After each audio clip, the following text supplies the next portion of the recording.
Hey, my name's Marcus.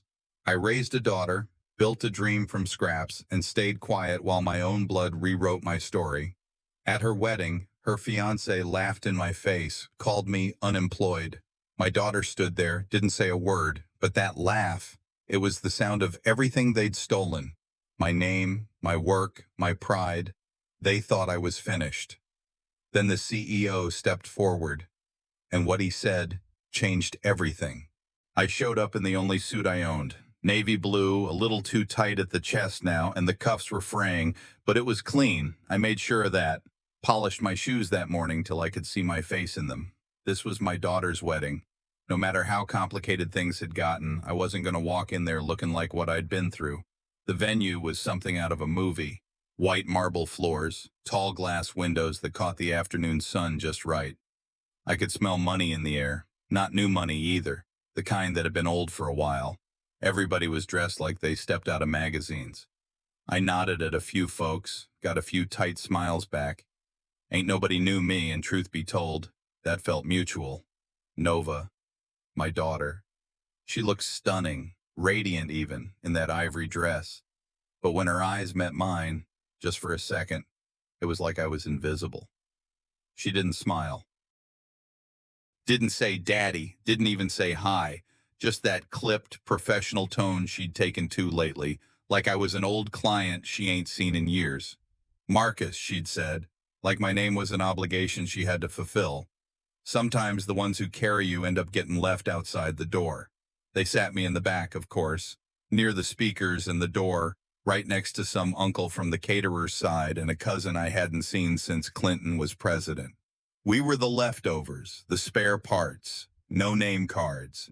Just a folding chair and a nod to stay out of the way. That's all right. I've been in rooms full of people and still felt alone before. The toast started. One of her bridesmaids cried talking about how Nova changed her life. Her mom got up, thanked everyone for being there. Then Clayton, the groom, took the mic. Tall, smooth, shiny shoes, and a jawline that probably cost a gym membership and a good barber. He smiled, big and rehearsed. And I'd like to give a shout out to my future father-in-law. He turned toward me, raised his glass. Who's been, what do they say, on vacation from work for what, 10 years now? Must be nice, right? Laughter. Loud in some corners, awkward in others. Even the DJ chuckled, which hit a little harder than it should have. Nova didn't say a word. Just pressed her lips together and looked down. Didn't defend me. Didn't even look surprised. Maybe she knew he was going to say it. Maybe she didn't care. I didn't flinch. I've been hit harder by silence than I ever have by words. But inside, it burned. A man don't always bleed from wounds you can see. I sat there, hands folded, face calm, because what folks don't know, they laugh at. But I knew something they didn't. And I'd been waiting on the moment when silence would speak louder than applause. Couple nights ago, I was in my garage, old desk, dim light, fan buzzing overhead. I'd been working that night, not on a job, but on a vision, drafting blueprints, sending files, negotiating contracts over emails that didn't have my name on the letterhead yet. But that was all right. Some things take time to bloom. They called me unemployed. I called it preparation. Let them laugh. For now. As I reached for my glass of water, letting the ice clink just enough to distract my thoughts, I heard it. A voice. Familiar and direct. Marcus Elijah? I turned. She walked through the crowd like she owned the room. Black dress, high heels, sharp as a razor. Her name was Tanya, CEO of Lexant FinTech. I'd sat across from her a dozen times in boardrooms. She extended her hand. We closed this morning, she said, her voice ringing through the mic that was still on. Congratulations, co-founder. You could hear a pin drop. Eyes snapped to me like I'd pulled off a mask. Some mouths hung open. Clayton looked like he swallowed a fly. I nodded, took my time standing up. Not to flex, not to gloat. Just to stand. Sometimes that's all you need to do. Timing is everything, I said, smooth and calm. And God's timing? That's always right. Nova went pale. Her groom choked on his drink. I didn't need to make a scene. My presence had already done that. I placed my glass down with care, as if it were the final move in a long game nobody else realized they'd been losing. They thought they buried me, didn't know I was a seed. The air didn't shift. It shattered. After Tanya's voice cut through the room, crisp, full of weight, nobody moved. Folks stared at her, then slowly turned their eyes on me, like they were seeing a new man, like I hadn't been sitting there the whole time in that same old Navy suit. I didn't blink, just nodded once, kept my hands folded, let the noise settle inside the silence. My daughter, Ravenna, her eyes found mine for the first time that night, and something flickered.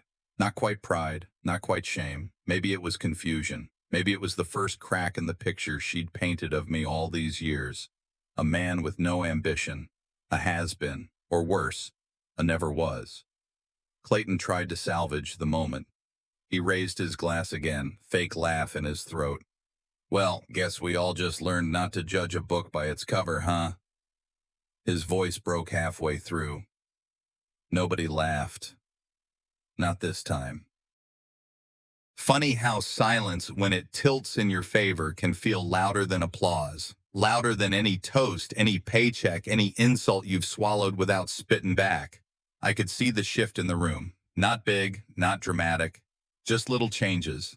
Folks who wouldn't even meet my eyes before suddenly giving me half smiles, nods they hadn't earned. One woman who'd turned her back on me earlier leaned toward her friend and whispered something with eyebrows raised. I'd seen that look before. Opportunistic curiosity dressed up as respect.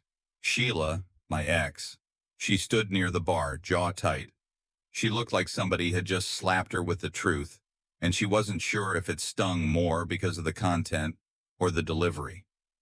She'd never asked, not once. She just assumed, like the rest of them.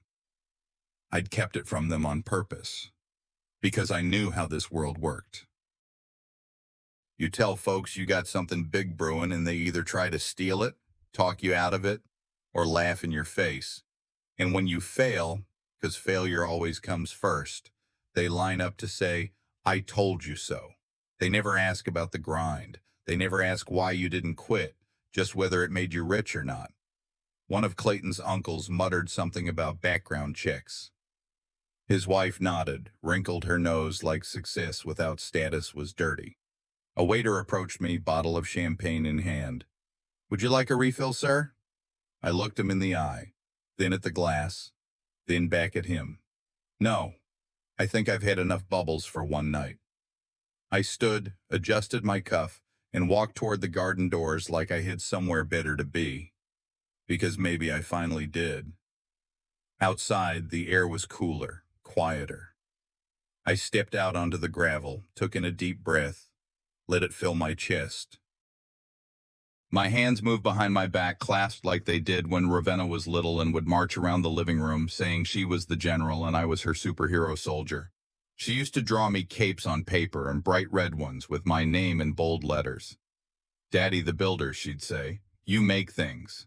Now she laughed at me, or worse, let others laugh and said nothing. But that laugh earlier, that didn't hit the same no more. It echoed different. Like it was coming from behind a wall she didn't know she built. Maybe when you're quiet too long, folks start thinking your silence means approval or permission. A kid, couldn't have been older than 16, followed me out. One of the servers, skinny tie, awkward shoulders. Sir, he said, a little nervous. That was the realest thing I ever saw. I looked at him, no name tag. Just sincerity in his eyes. Appreciate it, I said, then gave him a slight nod. Keep your eyes open. World's always watching, even when you think it's blind. His face lit up like someone had handed him a secret. He walked off with his shoulders a little straighter. I went back in, eventually. Couldn't stay out there too long. They'd think I was running. I don't run from rooms I've earned a place in. The energy inside had shifted. Not just mine, theirs. Clayton tried to grab the mic again, talked about how family was the real success, how love was the only currency that mattered, but it came out stiff, rehearsed. Nobody was buying it, not after the mask had slipped. Ravenna was seated now, but not next to Clayton. She was beside me. She didn't say a word, didn't need to. The gesture itself, that was loud enough. People noticed. Whispers moved through the tables like wind through leaves. A photographer, someone new, came up with a big camera. "Can I get a solo shot, sir?" he asked. I looked at him, then looked around. "No," I said gently. "I didn't come here for a spotlight. I came because I always show up." That landed heavy with a few folks nearby. You could feel it. As I was walking toward the back of the hall, trying to find a quieter place to rest my feet, Sheila stepped in front of me. "Why didn't you tell me?" she asked. Her voice wasn't angry. It was something else. Maybe shame. Maybe regret. I didn't rush my reply. "Because telling you wouldn't have changed what you already believed." Then the camera flash went off. 1, 2, 3 times. But what she said next nearly broke the part of me I thought had already healed. That night, Sheila and I stepped into the parking lot just as the moon climbed above the trees. Light from inside the reception hall flickered through the glass walls, distant laughter, clinking glasses. But out here it was quiet, just wind in the leaves and a tension I'd known too long but never let show. Sheila started fast. "You always had your secrets," she said. The pause came before she added, "And now you want us to believe you're a savior." She tilted her head, eyes sharp. What was this all for? Showing off? She ran a hand through her hair. "I just don't understand you anymore." I let her speak, let her gather whatever strength she had. In my mind, I replayed how she used to twist every truth into blame, how "I'm trying" became "you don't care enough," how our nights ended in silence she framed as my failure. Her voice cracked when she said, "You think this is about redemption?" "Redemption doesn't erase years of absence." I spoke quietly, measured. "Maybe because you never tried." The silence settled after that. She stared at me, conflicted. I could see the weight of what she'd meant to say. Apology, regret, rising in her throat but unspoken. I thought back into those final years before everything split. Me in that little home office after midnight, lights on, screens glowing. I pushed through lines of code, contracts I typed in off hours, pitches I made on hope alone. She called it a midlife crisis. Said I should have cared more about roots than dreams. She once told me, "You're not failing, you're embarrassing." Her voice still rings in my ears, sharper than any insult. Night after night, I laid awake wondering why someone couldn't see the work, or maybe didn't want to. Now she said she never meant it. Soft words, sugarcoating old cuts. I didn't nod. I didn't defend. I just asked, why is it easier to justify pain than to admit it was real? Sheila's tears started then, quick and sudden. She said, "I was always scared for you, for her, for us." Her gaze dropped. "My pride kept me from telling you I was wrong." I let that hang. I'd learned long ago that people apologize to soothe themselves, not to heal the wounded. I spoke my truth for the first time. I didn't walk away because I gave up. I walked away because I couldn't carry both your pride and my pain. Sheila's voice caught. No response came. Just the hum of distant music, shifting winds. I knew that was it. No retort, no defense. Just grief wrapped in silence. I turned. Walked back toward the hall, away from confrontation. My steps felt heavier but steadier. Before I reached the door, I caught movement near the valet stand. Clayton, smiling, a slow raise of his glass, mocking, quiet. He met my eyes for a long second. Then he turned back. I paused mid-step. The air between us felt charged, as if that smirk was a challenge thrown at my bones. I didn't answer, didn't turn around, but something deep inside stirred. That smirk reminded me, some storms don't pass until you become the lightning. I walked back through those doors with the kind of calm that don't need to be loud. The air in that reception hall had changed. You could feel it.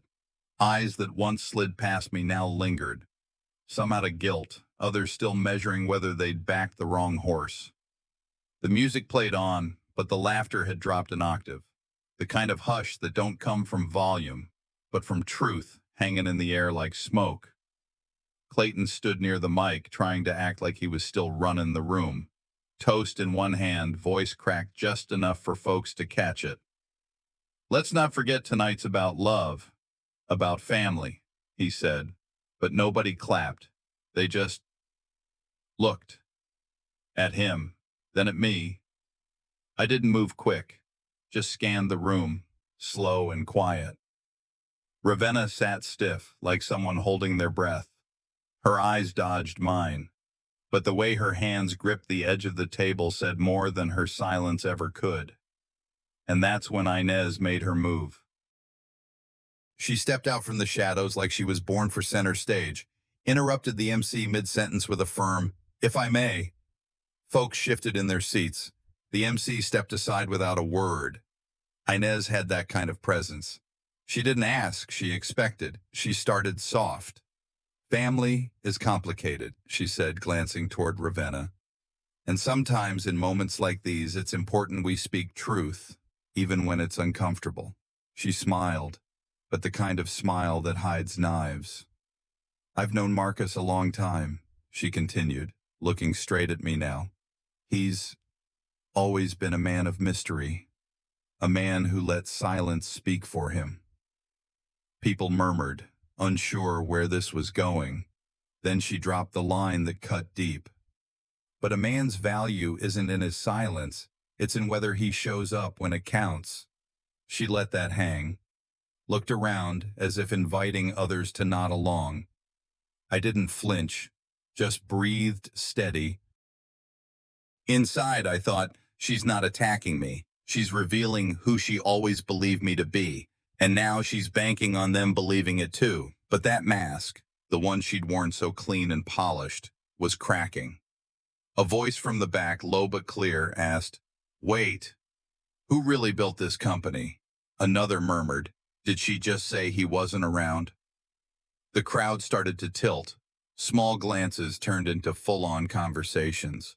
A ripple of doubt moved like wind through wheat. I caught Claudia Caldwell, one of them high society types, narrow her eyes. She whispered something to the man beside her. And across the room, Clayton started shifting nervously like a man whose bluff just got called. He opened his mouth, probably to redirect, but Quinn Marlowe, the CEO who called me co-founder, raised a hand, silent, firm, like he'd seen enough. That's when Jude stepped up.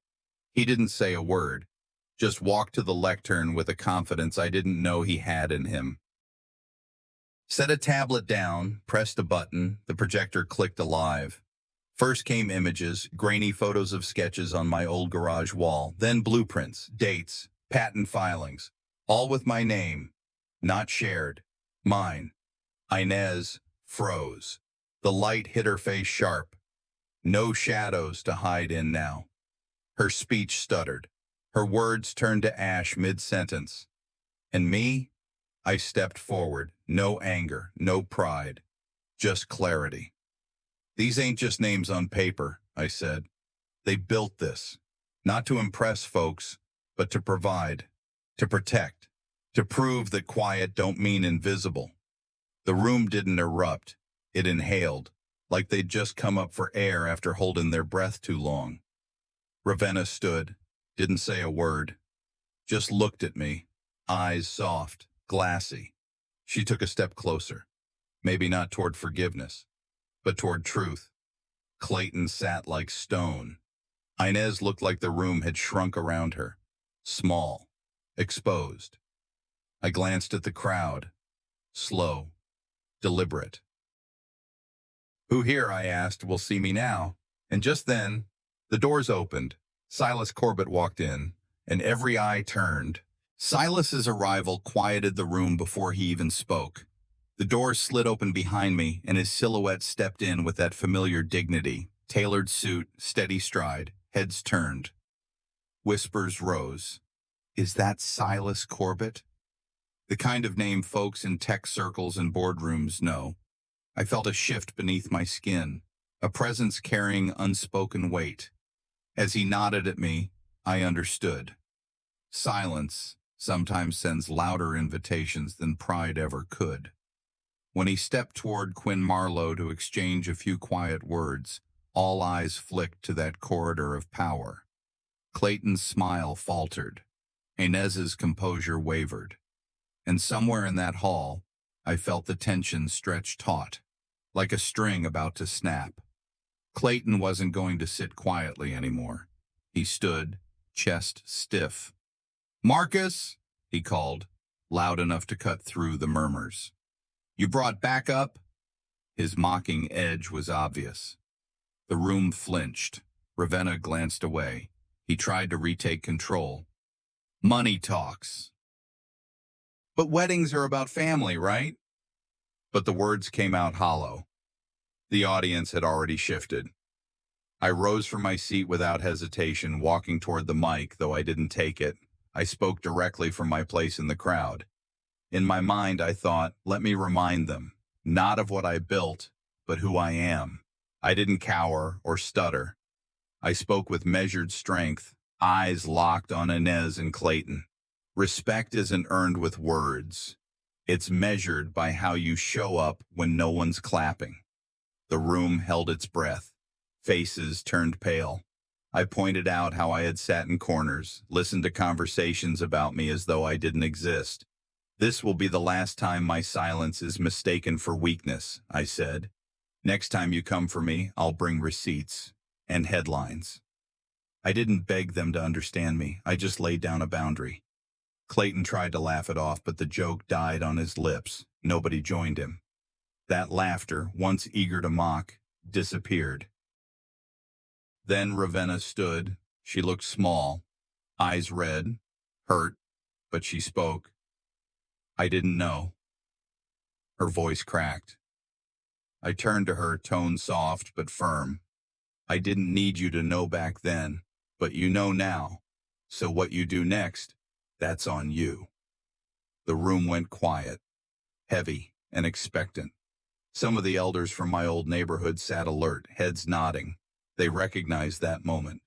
It wasn't just a warning. It was reclamation. Footsteps echoed. Inez turned to storm off. Her heels struck marble like gunfire. In the distance, I glimpsed her phone held tight to her ear. "Get me that file, now."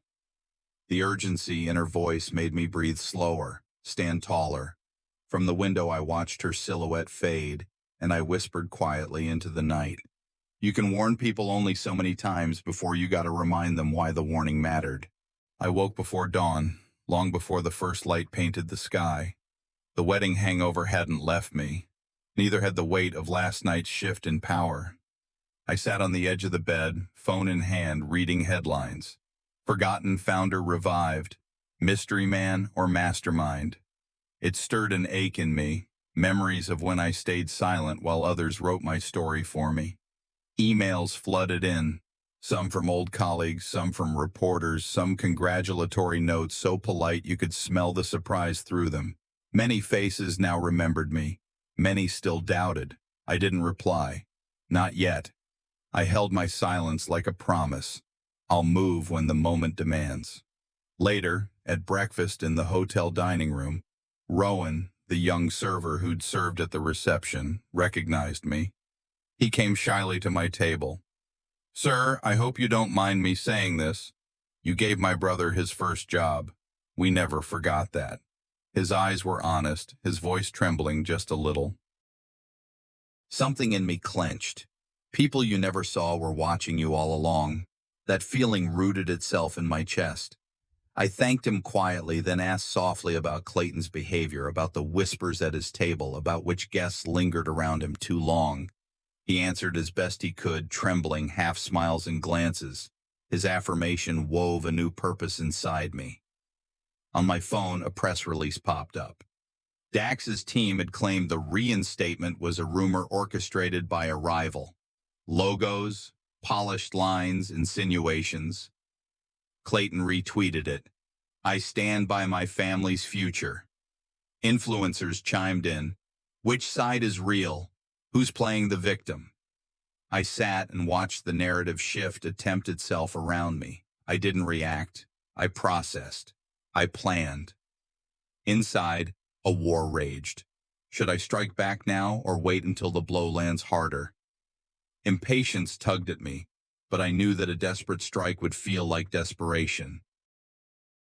I remembered a quote from Frederick Douglass. Once you learn to read, you will be forever free. I swallowed my anger. Cold light filled me. Power lay in timing. I composed a reply in drafts.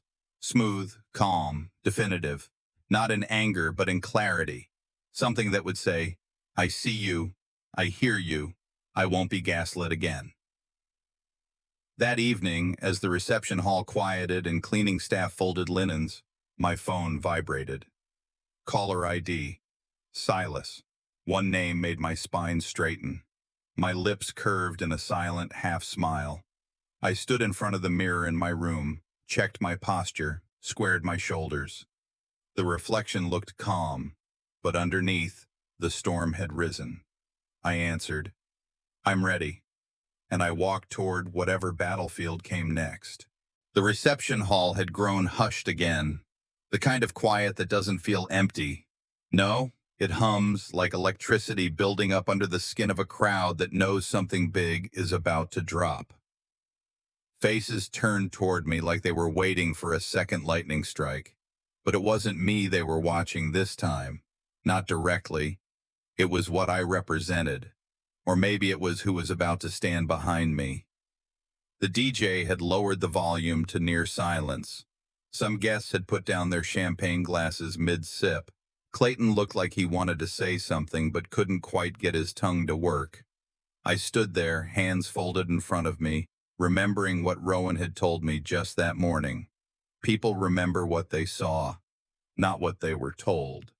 And they were about to see something they wouldn't forget. Silas stepped forward. No fanfare, no flash, just him. Calm, sharp, in a gray suit that looked like it didn't bend to time or trend. His voice, though, that carried, I want y'all to hear something.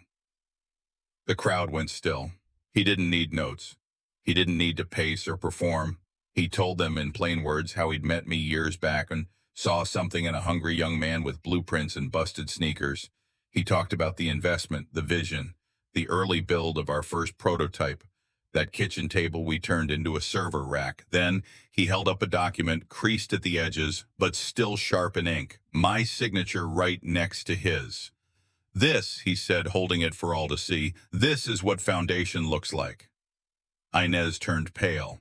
Clayton gripped the back of a chair like it might keep him from slipping. I didn't say a word. I didn't need to.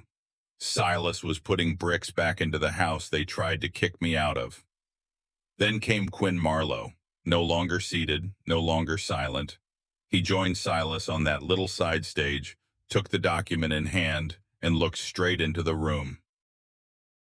Enough speculation, he said. Marcus has been a co-founder from day one, and I'm proud to say it now. The words landed like a gavel. People stood, cameras flashed. One woman near the front gasped audibly. Even Claudia Caldwell, who hadn't cracked an expression since arriving, whispered something and pulled out her phone to record. Clayton tried. God, he tried. That doesn't change what I've built. I turned to him, slow and sure. It changes what you thought you built on. Inez looked like the floor might open and swallow her. A few guests, older ones, the kind with long memories and short patience for nonsense, started to clap. Some didn't move. Frozen, processing. Behind them, just barely visible, I caught the flicker of a screen. Dax was texting, not even pretending anymore.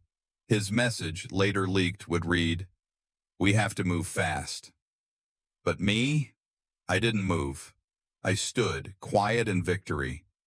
My face didn't twist with triumph. My eyes didn't search for validation. And I felt the ground settle. I felt the air shift. Let them scramble. I'd been still long enough to know stillness wasn't weakness. It was strategy. Then Ravenna approached. She didn't say anything at first, just walked across that room like a woman coming to terms with the cost of silence. She extended her hand. I met her halfway. In that moment, folks didn't just see me. They recognized me. The crowd parted, but my voice stayed inside me. The name they tried to bury had just been spoken aloud. The air in the hall had changed. It wasn't quiet like before. It was the kind of silence that comes right before a storm cracks the sky open. People leaned forward in their chairs, phones tilted upward, waiting for the next blow to land. I walked to the front of that room, not with bravado, but with a stillness that came from knowing I didn't need to explain myself anymore. Silas walked beside me, steady, unreadable, and Quinn followed, his presence a loud confirmation. Clayton stood near the far table, hands bracing the edge like he needed it to keep standing. His lips moved like he was trying to pray or lie. Maybe both. I thought, they built their fortress on lies. Tonight the door's open. Behind me, Ravenna stood. Not loud, not trembling, just there. Her presence said more than any speech could. Quinn took the mic and turned to face Dax. His voice didn't waver. In light of new evidence, you no longer hold any position here. A beat of silence. Then it hit. Applause first, then gasps, and then the quick flick of camera flashes. Dax opened his mouth, but he couldn't get ahead of the crowd. The sound swallowed him whole. For once, the spotlight didn't soften his lies. It burned right through them. I didn't smile. I didn't gloat. I just stood steady, watching the man who spent years whitewashing me out of my own story realize his name wouldn't save him now. I said to myself, I never wanted his title back. I just wanted the truth to win. Dax looked around, searching for allies in a room that no longer needed him. And then, like a breeze through a house that's been closed too long, came Ravenna's voice. She walked forward, not rushed, not timid. All my life, I've been torn between two men. Tonight, I choose the one who never left. She turned, pointed to me, and said it clear. This is my father. Everything from here is owed to him. The room held its breath. Inez covered her mouth with a trembling hand. Clayton didn't move at all. It was like his soul had checked out before the rest of him caught on. I felt something swell inside me. Not pride, not revenge. Just something that had waited years to be said out loud. That word, father. It had to be earned before it could be reclaimed. Then Inez stepped forward, her voice sharp like broken glass. She doesn't know what she's saying. I looked at her, soft but unwavering. She's saying what you never would. Dax moved half a step forward, but the crowd wasn't having it. A wave of disapproval rolled through the room. The boos weren't loud, but they were final. Then an elder, one of the community leaders from back in the day, stood up. His voice was low but firm. Let's show this man the respect he's always deserved. It was like the room snapped into focus. The noise stopped. All that was left was the weight of what had just unfolded. As the applause picked up again, slower but deeper now, Ravenna reached out and took my hand. Together we turned toward the exit. There wasn't anything more to say in that room. But just as we stepped past the doorway, I heard it. A whisper, low, from someone behind me. Maybe Dax, maybe someone else. You weren't supposed to survive this. I didn't turn. I didn't pause long. But I heard it clear, and I answered under my breath. I wasn't supposed to, but here I stand. The mansion felt like a different place that morning, quieter than it had any right to be. No clinking glasses, no muttered gossip, just the creak of wood floors under bare feet and the hum of a house catching its breath after a long, loud confession. I got up before the sun made it all the way over the trees, stepped outside with a cup of lukewarm coffee and walked the perimeter of the grounds like I used to back when I still believed this family would stand on truth. The war had played out in public. Cameras, whispers, headlines. But healing, That part would need to happen behind closed doors in moments too quiet for social media. My phone buzzed. Old colleagues, mentors, even a couple of folks I'd butted heads with, sending messages. Proud of you. It's about time. You held your ground. Then came a photo from the community center. Staff and kids holding up a handmade sign. Welcome back, Mr. M. That one did it. I had to sit down. Not because I was tired, but because peace can knock you off your feet too. Later, I joined breakfast. Inez and Clayton already at the table, clinking silverware like it was just any other morning.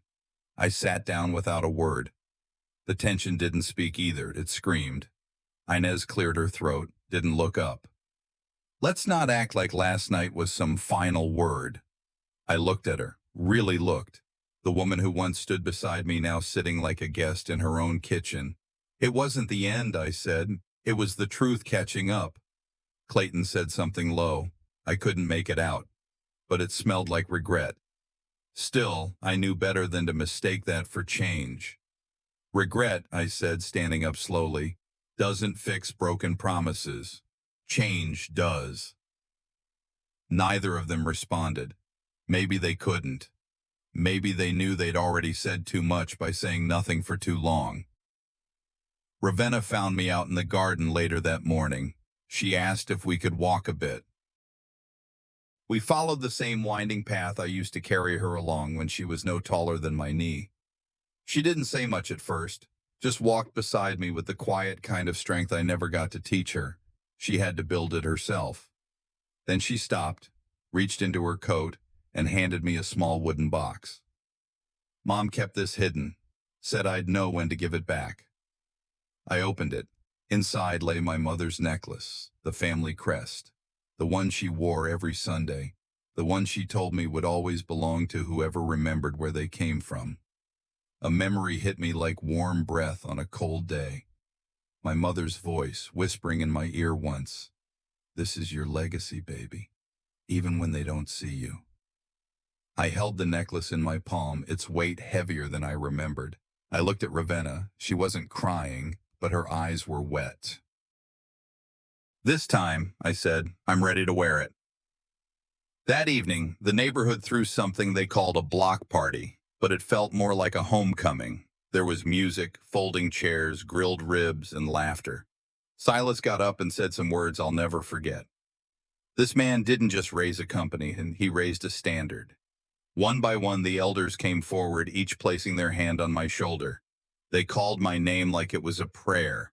One called me a testimony. That word stuck with me. Then the young folks, kids Ravenna's age and younger, clapped like I was a hero out of a movie. I wasn't. I was just a man who finally stopped letting folks talk over him. I took the mic. Didn't hold it long. They tried to call me unemployed. I was building something bigger than a job. Later that night, I sat on the porch of the house I grew up in.